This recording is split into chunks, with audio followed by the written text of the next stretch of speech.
முதல் வாசகம். ஆண்டவர் தமது விருந்துக்கு அழைக்கின்றார். எல்லா முகங்களிலிருந்தும் கண்ணீரை துடைத்து விடுவார். இறைவாக்கின எசாயா நூலிலிருந்து வாசகம். அதிகாரம் 25, இறை வசனங்கள் 6 முதல் 10.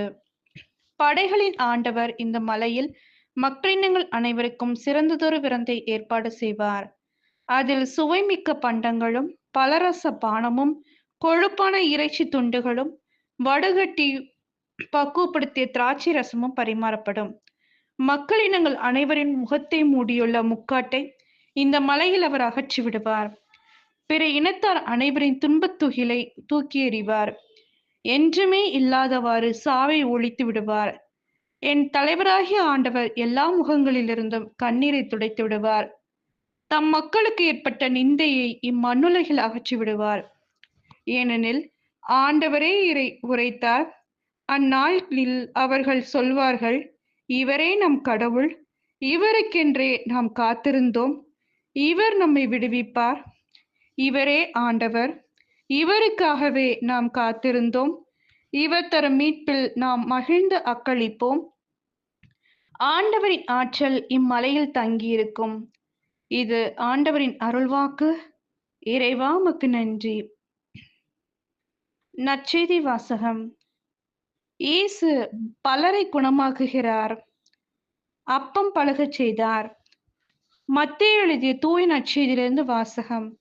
அதிகாரம் 15, இறை வசனங்கள் 29 முதல் 37. அக்காலத்தில் இயேசு கலிலேய கடற்கரை வழியாக சென்று அங்கே ஒரு மலையின் மீது ஏறி அமர்ந்தார்.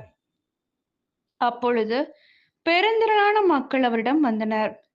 அவர்கள் தங்களோடு கால் ஊனமுற்றோர், பார்வையற்றோர், உடல் ஊனமுற்றோர், பேச்சற்றோர் மற்றும் பிற நோயாளர் பலரையும் அவர் காலடியில் கொண்டு வந்து சேர்த்தனர். அவர்களை அவர் குணமாக்கினார். பேச்சற்றோர் பேசுவதையும், உடல் ஊனமுற்றோர் நலமடைவதையும், பார்வையற்றோர் பார்க்கிறதையும் கண்டு மக்கள் கூட்டத்தினர் வியந்து இஸ்ராயலின் கடவுளை போற்றி புகழ்ந்தனர். இயேசு தம் சீடரை வரவழைத்து, நான் இம்மக்கள் கூட்டத்தின் மீது பரிவு கொள்கிறேன். ஏற்கனவே 3 நாட்களாக இவர்கள் என்னுடன் இருக்கிறார்கள். உண்பதற்கும் இவர்களிடம் எதுவும் இல்லை. இவர்களை பட்டினியாய் அனுப்பிவிடவும் நான் விரும்பவில்லை. அனுப்பினால் வழியில் தளர்ச்சி அடைந்து விடலாம் என்று கூறினார். அதற்கு சீடர்கள் அவரிடம், இவ்வளவு திரளான மக்களுக்கு அளிக்க போதுமான உணவு நமக்கு பாலை நிலத்தில் எங்கிருந்து கிடைக்கும் என்று கேட்டார்கள்.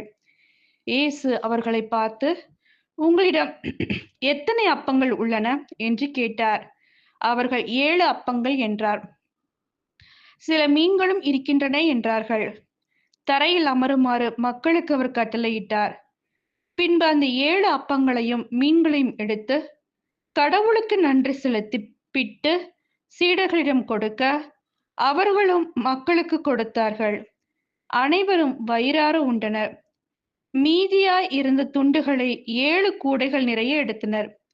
இது கிறிஸ்துவின் நற்செய்தி. கிறிஸ்துவே உமக்கு புகழ்.